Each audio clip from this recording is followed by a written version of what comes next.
এই ভিডিওতে আমরা 2021-এ জানুয়ারিতে যে সিটেট হয়েছিল তার বাংলার ল্যাঙ্গুয়েজ 1 সেটা আলোচনা করব। তাহলে আমরা প্রথমে দেখে নিই পেপার 1-এ। দেখুন এই যে পার্ট 4 ল্যাঙ্গুয়েজ 1 হিসেবে যে বাংলা, তাতে কি গল্পটা দেওয়া আছে।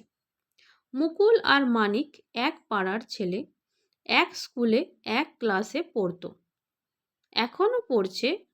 ওরা দুটিতে একই কলেজে। স্কুল থেকেই ওরা মানিক জোর বলে পরিচিত। স্কুলের ছেলেরা মুকুলকে ডাকতো দুসরা মানিক বলে। কলেজে অবশ্য সে নামটা চালু হয়নি, কারণ কলেজের ক্লাসে ওদের জোর বেঁধে পাশাপাশি বসা আর সম্ভব নয়। ক্লাস আলাদা, বিষয় আলাদা।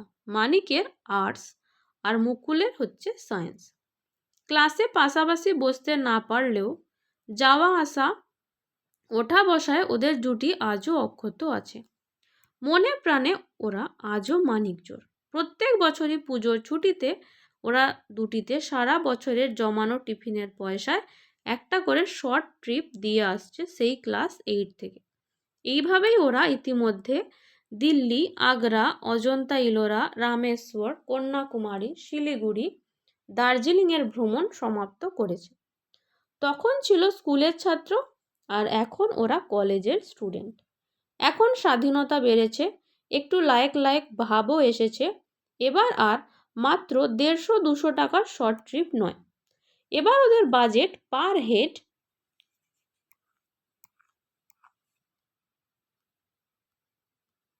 500। প্রোগ্রামও পুরো 3 সপ্তাহের। ওদের অভিভাবকরাও দেখেছেন ওরা আর 5টা ছেলের মতো সিনেমা, রেস্টুরেন্ট, ক্রিকেট, ফুটবল ইত্যাদিতে টাকা খরচ না করে একমাত্র ভ্রমণ নেশায় বছরে একবার মাত্র যে খরচা করে সেটা সার্থক ব্যয়।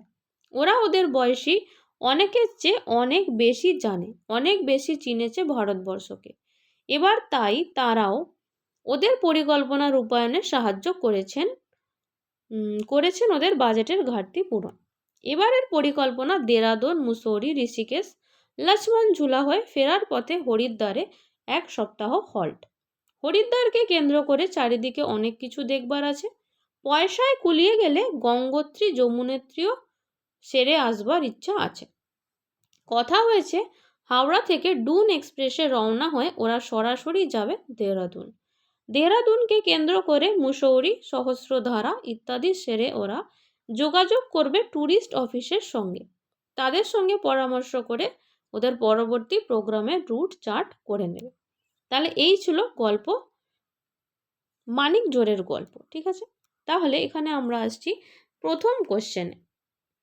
প্রথম কোশ্চেন 91-এ, ক্লাস 8 থেকে কলেজে ভর্তি হওয়ার আগে পর্যন্ত তারা কয়বার ভ্রমণে গিয়েছে। তাহলে এটা আমরা এখানে দেখেছি কি কি ছিল দেখুন। অজন্তা ইলোরা, রামেশ্বর, কন্যাকুমারী, দিল্লি, আগ্রা। মানে দেখুন একবার হচ্ছে দিল্লি আগ্রা, অজন্তা ইলোরা, রামেশ্বর, কন্যাকুমারী আর শিলিগুড়ি, দার্জিলিং। তাহলে টোটাল কটা ভ্রমণে তারা গেছে? তারা টোটাল 4টা ভ্রমণে গেছে। তাহলে 91-এর অপশন নাম্বার 4।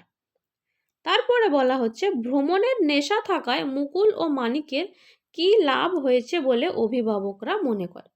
তাহলে কি লাভ হয়েছে? তাদের সিনেমা দেখা কমে গেছে, তারা তো সিনেমা দেখতোই না। তারা সঞ্চয় করা শিখেছে, এটাও কিন্তু না। তারা সমবয়সীদের তুলনায় দেশকে অনেক বেশি চিনেছে, এটা কিন্তু একদম ঠিক কথা। তাহলে অপশন নাম্বার 3।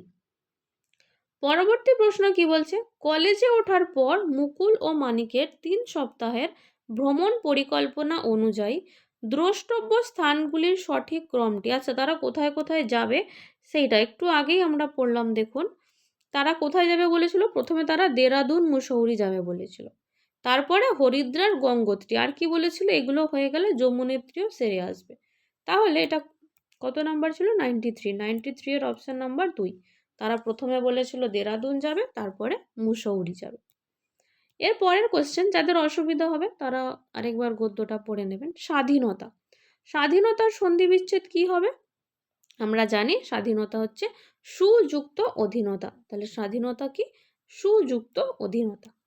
পরের কোশ্চেন এই পাশে আছে, দেখুন পরের কোশ্চেন কি, আপনাদের কোশ্চেনটাও কিন্তু এরকমই আসবে। মানিক জোড় শব্দটি কোন পদ? তাহলে আপনাকে বিশেষ্য, সর্বনাম, অব্যয় ক্রিয়া এই পদগুলির সম্পর্কে জানতে হবে।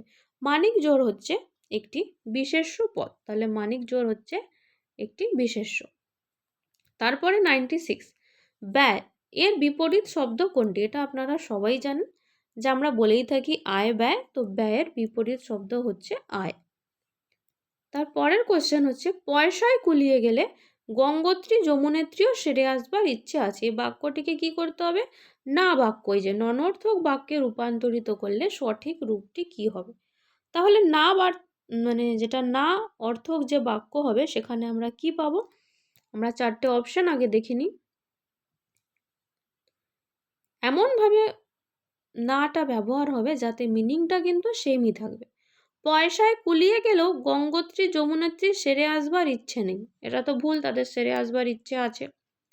পয়সায় না কুলোলে গঙ্গোত্রী যমুনেত্রী যাওয়ার ইচ্ছে নেই, এটাও ভুল, তাদের তো যাবার ইচ্ছে আছেই। পয়সায় না কুলোলেও গঙ্গোত্রী যমুনেত্রী সেরে আসবার ইচ্ছে আছে, এটা কিন্তু নয়, পয়সায় না কুলোলে তারা কিন্তু যাবে না। পয়সায় কুলিয়ে গেলে গঙ্গোত্রী যমুনেত্রীও ছেড়ে আসবার ইচ্ছে নেই, এটাই দেখুন ঠিক। আপনি যদি ননর্থক বাক্যের রুলস নাও জেনে থাকেন, চারটে অপশনকে ভালো করে পড়বেন, বুঝতে পারবেন যে গল্পের সাথে কোনটার মিল হচ্ছে। তারা কি বলেছিল? যদি পয়সায় কুলিয়ে যায় তারা গঙ্গোত্রী আর যমুনেত্রীকেও তারা ছেড়ে আসবে না, তারা সেটা করবেই। ননর্থক বাক্য মানে নেগেটিভে নেগেটিভে পজিটিভ, মানে দুটো নেগেটিভ থাকবে। দেখুন এই যে ছেড়ে আসবার আর হচ্ছে ইচ্ছে নেই, এই দুটো নেগেটিভে পজিটিভ হয়েছে, এটাই হচ্ছে না বাচক বাক্য। তারপরের কোশ্চেন হচ্ছে স্কুলে মুকুলকে সবাই দুসরা মানিক বলতো কেন? তাহলে কেন বলতো? মানিক জোড়ের একজনের নাম মানিক বলে অপরজনকে দুসরা মানিক বলতো, এটা একদম ঠিক। দুজনের নামই মানিক ছিল না। মুকুলের মানিক নামটা নিজের নামের চেয়ে বেশি পছন্দ বলে, এটাও না। মুকুলের নিজের নামটা পছন্দ ছিল না, এটাও না। উত্তর কি ছিল? যে মানিক জোড় যেহেতু তাদেরকে বলা হতো, একজনের নাম মানিক, তাই অপরজনের নাম হচ্ছে দুসরা মানিক। পরবর্তী প্রশ্ন হচ্ছে কলেজে গিয়ে কে বিজ্ঞান বিভাগে ভর্তি হলো? দেখুন দুজনেই কি বিজ্ঞান বিভাগে ভর্তি হয়েছিল? না, দুজনে কিন্তু বিজ্ঞান বিভাগে ভর্তি হয়নি। একজনের ছিল আর্টস, আরেকজনের যে মানিকের ছিল আর্টস আর মুকুলের ছিল সায়েন্স। যাদের মনে নেই তারা এখানটাতে দেখুন গল্পটাতে আরও একবার আপনারা দেখতে পারবেন। এই যে মানিকের ছিল আর্টস আর মুকুলের ছিল সায়েন্স। আমি কি করে মনে রাখলাম? আমি পড়ার সময় তখন ভাবছিলাম যে আমের মুকুল হয় আর এই সমস্ত ফল আমরা সায়েন্সে পড়ে থাকি। এরকম করলে কি হয়, 2-3 বার পড়তে হয় না। তাহলে মুকুলের কিন্তু সায়েন্স ছিল। কোন অপশানটা? এই যে বিজ্ঞান বিভাগ। মুকুল যে মুকুলের হচ্ছে সায়েন্স ছিল। তারপরের কোশ্চেন, আচ্ছা তারপরে আছে 100 থেকে একটা খুব সুন্দর পদ্য। কি পদ্যতে? টুপ টুপ টুপ হাসির ফোঁটা ফুল শিউলির পাড়ায়, হাত বাড়াতে গেলে অমনি দুঃখ এসে দাঁড়ায়। বুক টনটন করে, তখন বুক টনটন করে, চোখের কোলে টুপ টুপ টুপ কান্না ঝরে পড়ে। শিউলি পাড়া ভাগ হয়েছে, মধ্যিখানে আঁধার, সেই আঁধারে কে দিয়েছে পাঁচিল তুরে বাঁধা। এপার থেকে গৌরী ডাকে ও আমিনা সখী। আচ্ছা দেখো, গৌরী ডাকে আমিনা সখী মানে হিন্দু মুসলিমের ভাগকে বোঝাচ্ছে কোথাও। কোথায় আছো তেমনি করে কোঁচর ভরেছ কি? নীল দরিয়ার মেঘ পানসি ভেসে পড়ছে দেখে, রহিম ভাই গলা ভাঙছে রামকে ডেকে ডেকে। এপার থেকে ডাক দিলে পাই ওপার থেকে সারা, প্রাণ মেলাবো গান মেলাবো দুঃখ সরে দাঁড়া। বাংলা ভাষার ভালোবাসার আলোর সেতু বাঁধার কাজ চলছে দূরে পালায় ঘুরঘুরটি আঁধার। টুপ টুপ টুপ শিউলি ঝরে ফুল শিউলি পাড়ায়, হাত বাড়ালে এপার থেকে ওপার হাত বাড়ায়। মানে ওই যেটা বাংলাদেশ আর ওয়েস্ট বেঙ্গল যে ভাগ হয়েছিল, মানে সেটা নিয়ে মোটামুটি এই ব্যাপারটা। আপনাদের যাদের খুব মনে হবে যে এটা খুব কঠিন, সেটা কিন্তু না। এবার দেখুন কোশ্চেনগুলো করলে বুঝতে পারবেন। কবিতাটিতে কি হারানোর দুঃখে কবির মন ভারাক্রান্ত হয়ে উঠেছে? তাহলে তারা কি হারিয়েছে? জমি হারিয়েছে, বাড়ি হারিয়েছে, বাংলা ভাষাকে হারিয়েছে, না খেলার সাথীকে হারিয়েছে? এটা কিন্তু আপনাদের হোম টাস্ক দিলাম, কেন এটা একটা অত্যন্ত সোজা কোশ্চেন। আপনারা অবশ্যই এটা কমেন্টে জানাবেন যে কি হারানোর দুঃখ এখানে বলা হয়েছে। যাদের সমস্যা মনে হচ্ছে তারা এখানে কিন্তু আরেকবার ভালো করে পড়বে। এখানে দেখুন বন্ধুত্বের মধ্যে ভাগ হয়েছে, গৌরী একদিকে, আমিনা একদিকে, রহিম একদিকে, রাম একদিকে। তাহলে এখানে কিসের দুঃখ হয়েছে সেটা এখানে বলতে হবে। তারপরের কোশ্চেন, দুঃখের এই অন্ধকার কিভাবে দূর হবে বলে কবি মনে করছেন? বাংলা ভাষার মাধ্যমে ভালোবাসার সেতু নির্মাণ করে, একদম ঠিক।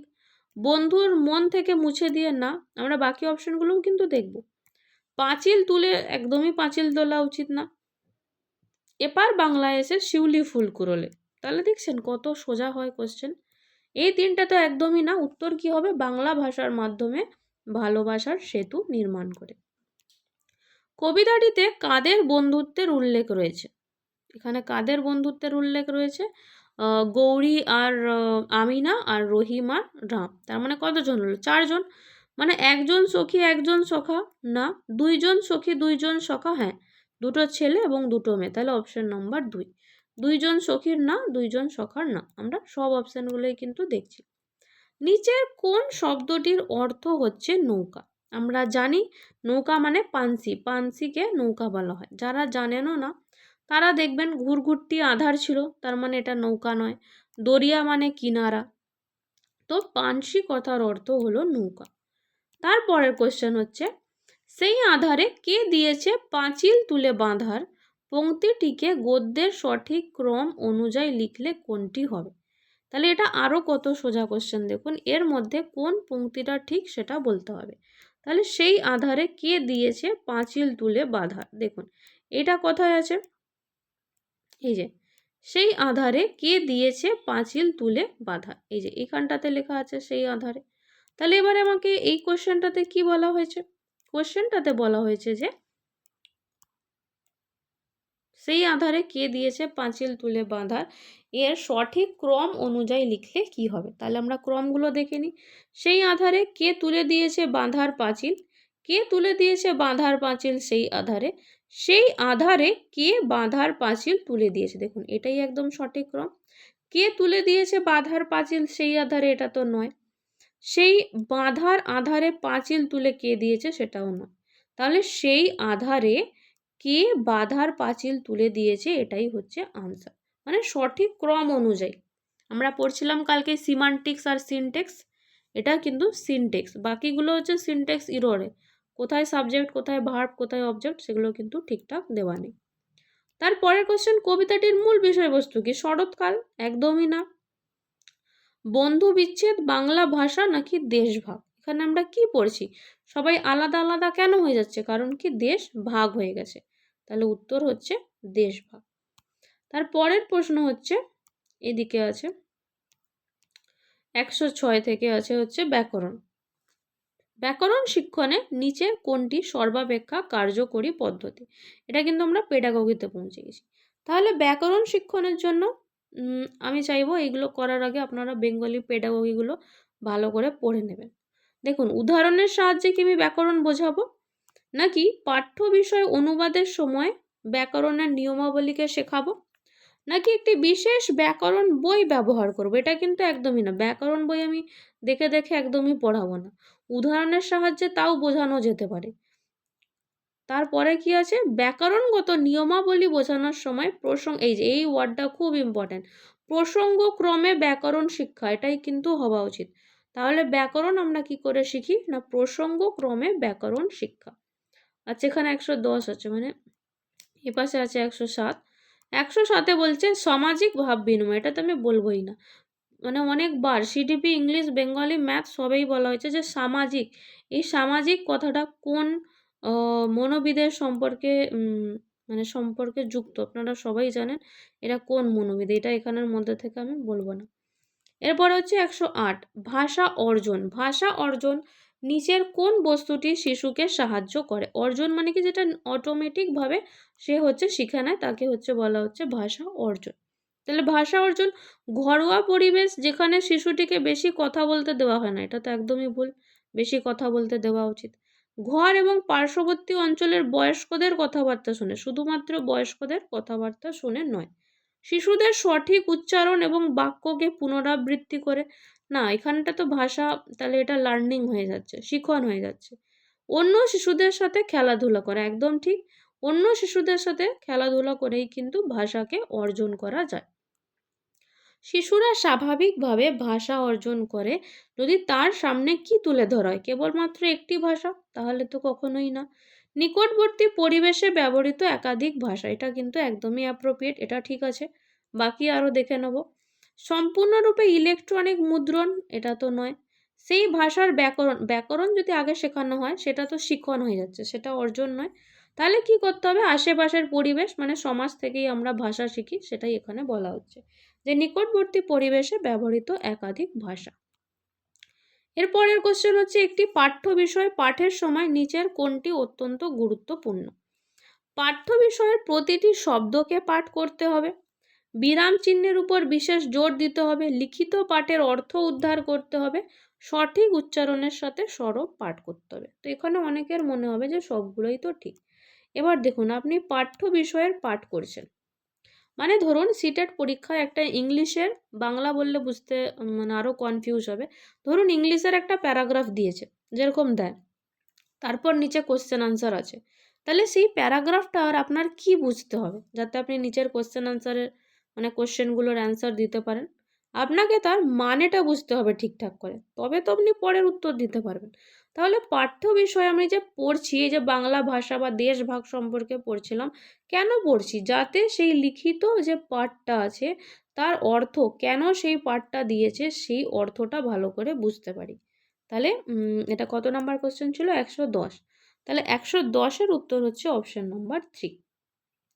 এরপরে হচ্ছে 111, যেখানে বলছে নিচের কোনটি ভাষা শিক্ষণের উদ্দেশ্যই নয়? আমরা ভাষা কেন শিখছি? বোধগম্যতা, এক্ষুনি আমরা বললাম যে হ্যাঁ, পাঠের বোধগম্যতা আমাদের হওয়া উচিত। তারা যা শুনেছে তা বোঝার দক্ষতা অর্জন, একদমই ঠিক, বোঝার দক্ষতা অর্জন করা উচিত। ধারণার প্রকাশে বিশেষ সচেষ্ট হওয়া, সঙ্গতিপূর্ণ লিখনের বিকাশ। দেখুন, আপনি যেটা পড়ছেন সেটা তো আপনাকে অবশ্যই লিখতে জানতে হবে। তাহলে কোন জিনিসটা নয় বলেছে? নয় হচ্ছে ধারণার প্রকাশে বিশেষ সচেষ্ট হওয়া।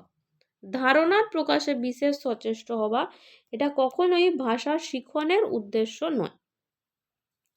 তারপরে হচ্ছে 112, শাব্দিক সচেতনতা, যে ফোনোলজিক্যাল, ফোনো মানেই হচ্ছে সাউন্ড, এটা কিসের সাথে বিশেষভাবে সংযুক্ত? ফোনোলজিক্যাল অ্যাওয়ারনেস, ঠিক আছে। শাব্দিক সচেতনতা, অ্যাওয়ারনেস আর কি, হ্যাঁ সচেতনতা, এটা কিসের সাথে বিশেষভাবে যুক্ত? দেখুন, শব্দকে আমরা কি করে দেখে পুরোটা বুঝতে পারি? যখন আমরা সেই জিনিসটা পড়ি, পঠন দক্ষতা, এই যে রিডিং এবিলিটি। তাহলে আমরা শাব্দিক সচেতনতা বলতে কি বুঝি? আমরা এটা বলতে বুঝি যে পঠন দক্ষতা বা রিডিং এবিলিটি। তারপরের কোশ্চেন হচ্ছে এখানে 113 নম্বর, নোয়াম চমস্কি। নোয়াম চমস্কি আমরা সবাই জানি। নোয়াম চমস্কির সাথে একটাই ওয়ার্ড যায়, সেটা হচ্ছে অ্যাকুইজিশন। তো আমাদেরকে এটা মনে রাখতে হবে যে অ্যাকুইজিশন মানেই হচ্ছে নোয়াম চমস্কি, আর স্কিনার মানে হচ্ছে রিইনফোর্সমেন্ট। তাহলে ইননেট এবিলিটি, ইননেট কম্পিটেন্সি, তারপরে হচ্ছে অ্যাকুইজিশন, আত্মীকরণ, এগুলো সব একটাই মাত্র মনোবিদ, সে হচ্ছে নোয়াম চমস্কি। তারপরে এসছে ভাষাগত দক্ষতা কিসের মাধ্যমে শেখানো উচিত? অনুকরণ, মানে জানেনই ইমিটেশন, এটা তো একদমই নয়, এটা একটা নেগেটিভ ওয়ার্ড। বিচ্ছিন্নকরণ, সবার থেকে আলাদা করে দিয়ে, আপনারা জানেনই এটাও নেগেটিভ ওয়ার্ড। বিস্তৃত বর্ণনার মাধ্যমে শেখানো উচিত, অনেক কিছু বর্ণনা করে দিচ্ছেন। নাকি ইন্ট্রিগ্রেটেড, দেখুন এইটা কিন্তু আমি পজিটিভ ওয়ার্ড বলি, ইন্ট্রিগ্রেটেড আর ইনক্লুশন। ইন্ট্রিগ্রেটেড একটা পজিটিভ ওয়ার্ড, আর ইন্ট্রিগ্রেটেড আর ইনক্লুশন দুটো থাকলে আমরা সবসময় ইনক্লুশনকে চুজ করব। তো একটি সংহতি উপায়, মানে সমস্ত কিছু মিলিয়ে যখন শেখা হয় তাতেই কিন্তু ভাষাগত দক্ষতা বৃদ্ধি পায়। তারপরের কোশ্চেন 115, একজন শিক্ষক প্রাথমিক পর্যায়ে শিশুদের আঁকতে এবং রং করতে উৎসাহিত করেন, এই কার্যের মাধ্যমে তিনি কি করছেন? তিনি ক্লাসে নীরবতা বজায় রাখার জন্য করছেন? একদমই না। হ্যাঁ দেখুন, সে কি করছে? আঁকছে এবং রং করছে। বলুন তো, আঁকা রং করা কোন স্কিল? আর দৌড়ানো জাম্পিং করা কোন স্কিল? তাহলে আঁকা রং করা মানে সে ফাইন স্কিলের বিকাশ ঘটাচ্ছে। আমরা পড়েছি না গ্রস মোটর স্কিল আর ফাইন মোটর স্কিল। তো নেক্সট কোশ্চেন হচ্ছে 116, নিচের কোন অভ্যাসটি বাচিক ভাষা দক্ষতার বিকাশের সহায়ক? তাহলে 116তে কি বলা হচ্ছে? বাচিক মানে ওরাল ল্যাঙ্গুয়েজ, মৌখিক ভাষা যেটা। কবিতা আবৃত্তি করবে, তাতে কি সে ভালো করে ওরাল ল্যাঙ্গুয়েজ ডেভেলপ করতে পারবে, নাকি রোল প্লে? আর হচ্ছে শিক্ষকের সাথে পাঠ্যপুস্তক, পুস্তক যেখানে থাকে সেই ওয়ার্ডটাই একটা নেগেটিভ ওয়ার্ড হয়। বই দেখে পড়ানো, বই দেখে লেখা, এগুলো সব নেগেটিভ ওয়ার্ড। শিক্ষকের সাথে সাথে শব্দগুলির সঠিক উচ্চারণ, মানে আবার সেই অনুকরণ হয়ে যাচ্ছে। তাহলে সব থেকে ভালো অপশান নাম্বার 1ও ঠিক আছে, আবৃত্তি করা। কিন্তু সব থেকে ভালো যেখানে বেশি কথা বলতে পারবেন এবং বিভিন্ন ধরনের কথা বলতে পারবেন, সেটা কোথায় হয়? সেটা রোল প্লেতে হয়। তাহলে এর উত্তর কি হবে? Role play. তারপরের কোশ্চেন হচ্ছে, তৃতীয় শ্রেণীর একজন শিক্ষক শিক্ষার্থীদেরকে প্রদত্ত একটি গল্পের ঘটনাগুলি সঠিক ক্রমানুসারে বলতে বলছেন। তাহলে এখানে কোন বিষয়ের তিনি হচ্ছে সহায়তা করছেন? কি লেখা আছে? তৃতীয় শ্রেণীর। ঠিক আছে, তাহলে তৃতীয় শ্রেণীতে এখানে আমরা কি বলছি? যে পরপর বলে, একটু আগেই আমরা একটা পড়ছিলাম যেটা হচ্ছে লাস্টে গঙ্গোত্রী যমুনেত্রী ছিল। তাহলে এটা কি? এটা হচ্ছে রিডিং কম্প্রিহেনশন। আমরা কম্প্রিহেনশন মানে যেটা বোধ পরীক্ষণ, আমরা ঠিকঠাকভাবে কম্প্রিহেনশন করতে পারছি বলেই বলতে পারছি যে প্রথমে সে ঋষিকেশ গেছিলো, তারপর মুসৌরি গেছিলো, হরিদ্বার থেকে মুসৌরি হয়ে গঙ্গোত্রী এইসব গেছিলো, এই যে। তাহলে এই জিনিসটা কি? এই জিনিসটা হচ্ছে বোধ পরীক্ষণ, যেটা আমরা একটু আগেই বললাম। বাকি অপশন কি ছিল? জ্ঞান অর্জন ছিল, লিখন দক্ষতা ছিল এবং কথা বলার সময়সীমা বাড়ানো ছিল। পরের কোশ্চেনে আমরা যাচ্ছি। পরের কোশ্চেন হচ্ছে, দ্বিতীয় শ্রেণীর একজন শিক্ষক শ্রেণীকক্ষের বস্তুগুলিতে নাম লিখে লেবেল লাগিয়ে দিলেন, যে এটা ধরুন চক, এটা ডাস্টার, এটা বোর্ড, এরকম। তাহলে এই ধরনের কার্যপ্রণালীকে কোন বিষয় সমৃদ্ধ করবে? আপনিই মনে ভাবুন, আপনি যে সমস্ত জিনিস জানেন না ইংলিশে, ধরুন তার মানেগুলো পাশে পাশে লেখা আছে, তাতে কি আপনার ব্যাকরণ বৃদ্ধি পাচ্ছে, আপনার কি লেখা বৃদ্ধি পাচ্ছে, নাকি আপনার শব্দ ভাণ্ডার বৃদ্ধি পাচ্ছে, নাকি আপনার হাতের লেখা সুন্দর হচ্ছে? এতে আপনার কি বৃদ্ধি পাচ্ছে? আপনি জানছেন যে আচ্ছা এটা মানে হচ্ছে স্টিক, এটা হচ্ছে মারার স্টিক, এটা হচ্ছে মিরর, মানে এটা হচ্ছে আয়না। মানে আপনি এখানে কি শিখছেন? আপনি এখানে নতুন নতুন শব্দ শিখছেন। তাহলে আনসারটা কি হবে? শব্দ ভাণ্ডার শিখছে। শিশুর ভাষাগত দক্ষতার মূল্যায়নে নিচের কোনটি কম কার্যকরী বলেছে? নিচের কোনটি কম কার্যকরী? গল্প বলা তো খুবই ভালো জিনিস, আর গল্প লেখাও খুবই ভালো জিনিস। একটি ঘটনার বর্ণনা দেওয়া, যে হ্যাঁ তুমি আজকে মেলায় ঘুরতে গেছিলে, পুরো মেলাটার কথা বলো, এটাও কিন্তু একটা খুব ভালো জিনিস। শ্রুতি লিখন, আমরা প্রথমেই বলেছি ডিকটেশন। শ্রুতি লিখন আমি মনে হয় এটা ইংলিশেই মনে হয় ইংলিশ পেডাগোগিতে পড়ালাম, যে ডিকটেশন মানে আমরা কখন করি? যখন বানান ভুলকে ঠিক করা হয় তখন আমরা ডিকটেশন করি। তাহলে এটা হচ্ছে ভাষাগত দক্ষতার সবথেকে কম কার্যকরী জিনিস। লাস্ট কোশ্চেন, শিক্ষার্থীর ভাষাগত যোগ্যতার মান উন্নয়নে নিচের কোন প্রশ্নটি সর্বাপেক্ষা সহায়ক? কি করতে হবে? ভাষা যোগ্যতার মানকে আরও উন্নত করতে হবে। তোমার প্রিয় গ্রন্থগুলির মধ্যে একটির নাম, দেখুন একটির নাম বলে, এটাও কিন্তু আমরা পড়েছি। একটা নাম মানে সেটা তো কনভার্জেন্ট থিঙ্কিং হয়ে গেল না, যে একটাই অ্যান্সার আসবে। কনভার্জেন্ট থিঙ্কিং কখনোই উত্তর হয় না। পছন্দ শব্দ নিয়ে একটি বাক্য রচনা, দেখুন একটি লাইন সে বলতে পারবে, তাহলে এটাও কি হচ্ছে? কনভার্জেন্ট থিঙ্কিং হয়ে যাচ্ছে। এটাও হচ্ছে ঠিকঠাক প্রশ্ন নয়। ঠিকঠাক প্রশ্ন এরকম হবে যাতে অনেক উত্তর দিতে পারে। তোমার ও তোমার মায়ের কথোপকথনের একটি উক্তি লেখো। এটা কিন্তু সবচেয়ে সোজা, সে তার মায়ের সাথে কি কি কথোপকথন করছে। তোমার পড়া একটি কবিতার কবির নাম লেখো। তাহলে কি কোনখানে সে মানে নিজের অবাধ স্বাধীনতা পাবে? এখানে কবিতার কবির নাম বললেও কি হবে? এটা কনভার্জেন্ট হয়ে যাবে। তাহলে সে কোথায় সব থেকে বেশি স্বাধীনতা পাচ্ছে? তোমার ও তোমার মায়ের কথোপকথনের একটি উক্তি লেখো। এবার দেখুন, আমি আপনাদেরকে বুঝিয়ে এতটা পড়ালাম, 23 মিনিট, প্রায় 24 মিনিট লেগেছে। এবার আপনারা যদি নিজেরা যখন করবেন, আপনারা তো আরও স্পিডে করবেন। আমি চাই সিটেট পেপার 1 যখন দিচ্ছেন, বাংলা ল্যাঙ্গুয়েজটা আপনারা যেন 15 মিনিটের মধ্যে করতে পারেন, না হলেও 20 মিনিটের মধ্যে। তাহলে এখানে আপনারা 10 মিনিট বাঁচাতে পারবেন। আর এই 10 মিনিটটা আপনাদের ম্যাথসে কাজে লাগবে, কেন ম্যাথসে ক্যালকুলেশন করতে হয়। যারা যে ব্যাকগ্রাউন্ড থেকেই আসুক না কেন, ম্যাথস আপনাকে ক্যালকুলেশন করতে হবে। সিডিপি আপনাকে অনেক টাইম নেবে, সেজন্য আমি সাজেস্ট করি সবসময় যে পেপার 1 দেওয়ার সময় বাংলাটা আগে করবেন এবং চেষ্টা করবে 15 থেকে 20 মিনিটের মধ্যে যেন বাংলাটা কমপ্লিট হয়ে যায়। তাহলে তারপরে আপনারা ইভিএস করতে পারেন, সিডিপি করতে পারেন, ইংলিশ করতে পারেন।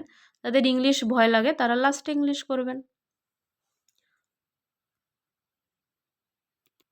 তাহলে এই ছিল 2021 জানুয়ারি সিটেটের পেপার 1-এর ল্যাঙ্গুয়েজ 1 হিসেবে বাংলা। Thank you.